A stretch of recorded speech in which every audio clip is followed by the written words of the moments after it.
Sebelum melanjutkan, jangan lupa subscribe dulu, terima kasih. Babak 60, para kolektor ramuan dan punggung bukit ibu hantu. Sui, kamu kejam. Setelah tertegun sejenak, Nanying tiba-tiba mengertakkan gigi, membanting paha ayam di tangannya ke tanah dan bergegas keluar halaman. Melarikan diri dalam keputusasaan. Sui berbalik dan kembali ke halaman, memandangi kaki ayam yang layu dan berjamur di tanah. Berpikir bahwa dia terobsesi dengan wanita ini saat itu, dia terdiam beberapa saat.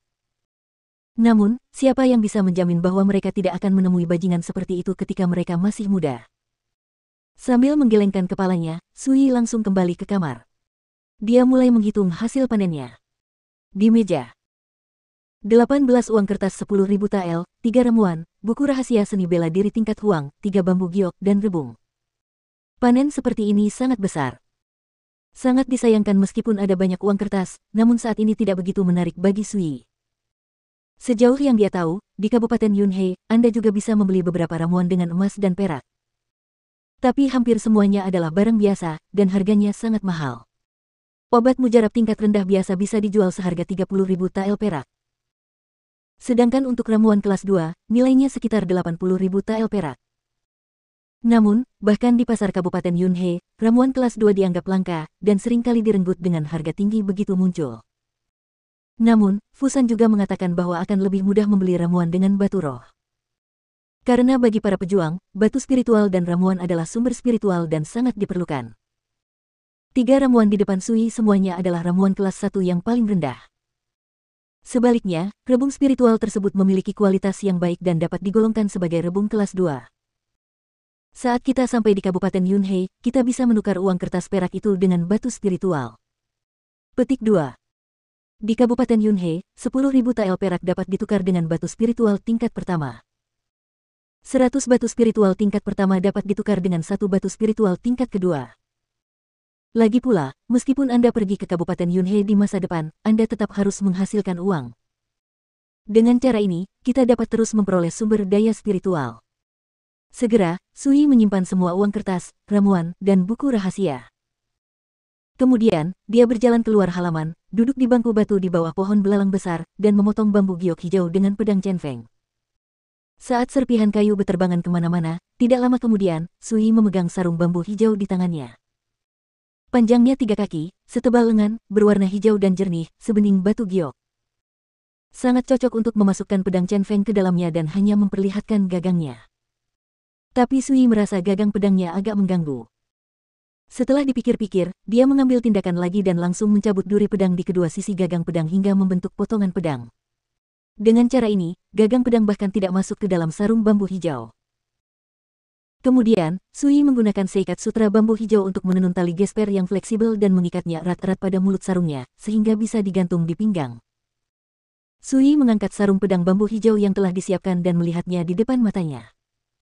Di bawah jendela atap, benda ini berwarna hijau dan hijau, sebening batu giok. Memegangnya di tangan Anda, terasa sejuk dan lembut saat disentuh, dan sangat nyaman. Ini bukan sarungnya, melainkan tongkat bambu. Dengan jentikan pergelangan tangan Sui. Dentang. Pedang Chen-Feng tiba-tiba terbang, pedangnya bernyanyi pelan. Ya, itu bisa digunakan sebagai tongkat bambu di masa-masa biasa, dan lebih mudah menghunus pedang untuk membunuh musuh dalam pertempuran. Ini jauh lebih indah daripada membawa sarung di pinggangmu. Sui sangat puas.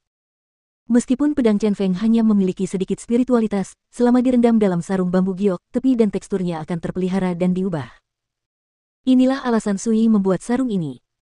Selanjutnya, dia membelah sisa bambu giok satu persatu dan memotongnya menjadi potongan bambu sepanjang 7 inci.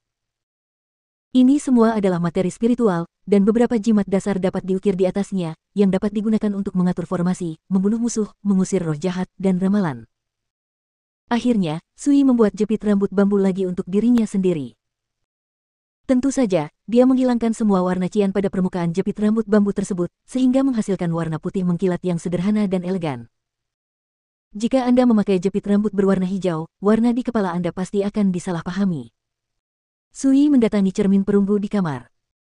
Di cermin perunggu, tangannya di punggung, rambut panjangnya diikat menjadi sanggul dengan jepit rambut bambu putih, dan sebatang bambu digantung secara diagonal di pinggangnya, menyegarkan dan rapi. Dan dengan pengalaman dan pola pikir di kehidupan sebelumnya, temperamennya menjadi semakin acuh tak acuh, yang bisa disebut Xiao Suxuanju, Zenran keluar dari dunia. Lagi pula, aku baru berusia 17 tahun. Aku masih muda dan tidak memiliki jejak usia tua. Inilah mengapa aku memiliki sedikit pesona dari kehidupanku sebelumnya. Sui mengangguk puas. Penampilan guru abadi mengingatkan Waner pada karakter Lang Yan unik dan unik di dunia. Tiba-tiba, pujian malu-malu King Wan datang dari labu pemelihara jiwa, dan keberaniannya tampaknya tumbuh pesat berani mengambil inisiatif untuk bersuara. Itu hanya kulit yang bagus. Hanya wanita sepertimu yang akan begitu peduli. Sui menggelengkan kepalanya tidak setuju dan memerintahkan, bersiaplah. Aku akan segera membawamu ke kota hantu. Lalu dia langsung menuju meja dan mulai membuat jimat dengan potongan bambu. Di malam hari, Hukuan membawa seorang pengumpul ramuan bernama Guo Bing ke Xinghuang Xiaoju. Guo Bing sudah sangat tua, dengan rambut jarang dan sosok tinggi kurus. Dia memakai topi bambu. Di bawah topi bambu, ada wajah yang dalam. Separuh wajahnya merah dan bengkak, separuh wajahnya memar dan hitam, dan wajahnya berubah seperti wajah hantu, yang sangat menakutkan. Paman, Pak Tua Guo ini adalah pengumpul jamu paling berpengalaman di kota. Dia telah berada di sekitar punggung Bukit Guimu bertahun-tahun yang lalu. Melihat Sui, Hukuan memperkenalkan, Pak Tua Guo adalah satu-satunya yang mengetahui punggung Bukit Guimu. Dia adalah yang paling akrab dengan situasi tersebut, dan dia bisa dikatakan sangat akrab dengannya. Guanxi Hukonyol. Sejak lelaki tua itu dilukai oleh hantu di punggung Bukit Guimu, sudah 10 tahun sejak dia pergi ke Guimu Ridge. Guo Bing di sebelahnya memiliki suara serak dan energi lemah, dan tampaknya sangat lemah. Setelah melihat Guo Bing dari atas ke bawah, Sui tiba-tiba bertanya, apa yang kamu temui saat itu adalah hantu. Hantu. Guo Bing bingung. Dia hanyalah orang biasa dan tidak mengerti hantu sama sekali. Benda. Sui berkata dengan santai, hantu jahat Yin adalah salah satu hantu jahat terendah, yang lahir di kuburan kotor. Siapapun yang terkontaminasi oleh nafas hantu ini akan diserang oleh racun api hijau, yang bisa jadi sangat ringan seperti milikmu. Berubah menjadi hantu Yin dan Yang, menderita racun jahat yang mengikis vitalitasnya siang dan malam, dan dia kesakitan. Dalam kasus yang parah, itu akan berubah menjadi tumpukan tulang mati dalam waktu yang lebih singkat. Dari 3 hari. Setelah mendengar ini, Hukuan terkejut. Dia masih yang pertama. Ini adalah pertama kalinya saya mendengar hal-hal aneh dan tidak menyenangkan seperti itu. Guo Bing tertegun sejenak, lalu tiba-tiba menjadi bersemangat, dengan ekspresi harapan di wajahnya, dan berkata dengan suara gemetar, Paman, apakah kamu punya cara untuk mengobati luka seperti ini? Sui mengangguk dan berkata dengan santai, kamu telah diracuni. Dalam 10 tahun terakhir, racun api hijau telah menyerang organ dalammu. Tidak mudah untuk menghilangkan racun itu sepenuhnya. Guo Bing berlutut sambil bersujud, Paman, tolong selamatkan aku, 10 tahun. Ini. Selama beberapa tahun terakhir, Xiao Lao telah disiksa sampai mati dan sengsara. Jika dia tidak merawat istri dan anak-anaknya, dia pasti sudah lama bunuh diri. Karena pamanku setuju untuk menyelamatkan Xiao Lao bersedia membawanya langsung ke punggung Bukit Guimu. Sui memandang Hukuan dan berkata, aku akan menulis resep untuknya nanti. Kamu bisa membelikannya obat dan merebusnya. Diperlukan waktu sekitar setengah tahun untuk sepenuhnya menghilangkan racun di tubuhnya. Hukuan segera setuju. Guo Bing begitu gembira hingga dia bersujud berulang kali dan menangis karena berterima kasih kepada Sui. Baiklah, Pak Tua Guo, bahkan dokter. Gu sangat memuji keterampilan medisku. Karena dia berjanji untuk menyelamatkanmu, dia akan menyimpan obatnya sampai penyakitnya sembuh. Hukuan membantu Guo Bing berdiri dan berkata, jika kamu benar-benar aku berterima kasih kepada pamanku dan menceritakan segalanya tentang punggung Bukit Guimu. Guo Bing mengangguk dan bertanya, Paman, apakah kamu berencana pergi ke punggung Bukit Guimu? Ya, kata Sui dengan tenang. Menarik napas dalam-dalam, Guo Bing mengertakkan gigi dan berkata, medan di punggung Bukit Guimu sangat rumit dan berbahaya. Tidak mungkin menggambarkan situasinya hanya dengan kata-kata. Saya bersedia memimpin Anda dan pergi ke sana sendiri. Merasa cemas dan berkata, Paman, kamu jangan pergi ke tempat hantu itu begitu saja. Kamu, Sui menyela. Aku sudah mengambil keputusan, tidak perlu membujukku lagi. Besok pagi, kamu datang ke klinik medis Xinghuang, bawa aku ke Guimuling, jangan khawatir, aku akan membawamu kembali dengan selamat. Guo Bing setuju tanpa berpikir. Melihat ini, Hukuan hanya bisa menghela nafas dan tidak mampu membujuknya.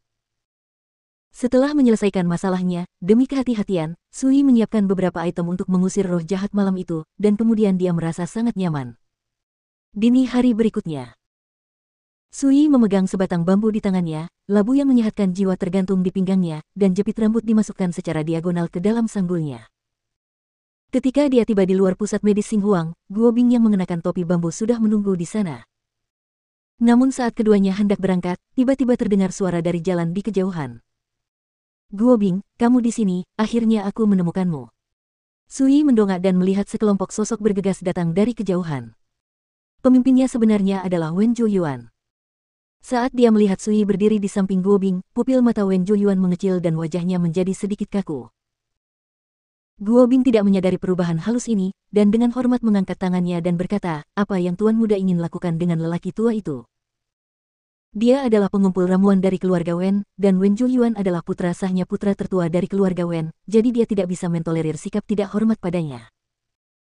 Wen Zhuoyuan tampak serius dan berkata, ada seorang bangsawan dari Kabupaten Yunhei yang berencana pergi ke Guimuling. Dia membutuhkan seseorang yang memahami situasi untuk membimbingnya. Sejauh yang saya tahu, Anda, Guo Bing, adalah satu-satunya di kota Guangling yang mampu. Kita bisa melakukan ini. Guo Bing tertegun dan tanpa sadar menatap Sui di sampingnya. Guo Bing, apa maksudmu? Wen Zhuoyuan mengerutkan kening, jangan khawatir, setelah semuanya selesai, kentunganmu akan sangat diperlukan.